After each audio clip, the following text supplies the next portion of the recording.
اللہ الرحمن الرحیم۔ السلام علیکم دوستوں، کیسے ہیں آپ سب؟ امید کرتی ہوں سب خیریت سے ہوں گے۔ دوستوں، جیسا کہ ماہ رمضان مبارک کا مہینہ ہمارے پاس موجود ہے، اللہ پاک ہمیں اس میں بہت سی عبادات کرنے کی توفیق عطا فرمائے اور اس میں روزے رکھنے کا بے حد ثواب ہے۔ اللہ پاک ہم سب کو روزے رکھنے کی توفیق عطا فرمائے۔ دوستوں، آج میں آپ کو ماہ رمضان مبارک میں روزے رکھنے کی دعا اور روزہ کھولنے کی دعا کے بارے میں بتاؤں گی۔ رمضان المبارک میں روزہ قائم کرنے یعنی رکھنے کے لیے دعا۔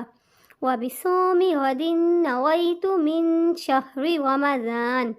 ترجمہ: اور میں نے ماہ رمضان کے کل کے روزے کی نیت کی۔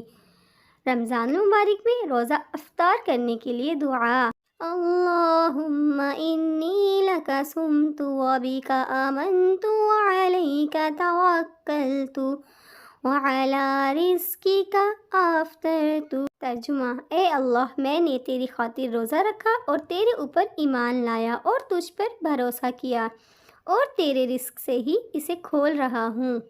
دوستوں، اگر آپ کو میری ویڈیو پسند آئے تو اس کو لائک، شیئر، سبسکرائب کرنا بالکل مت بھولیے گا۔ اللہ حافظ۔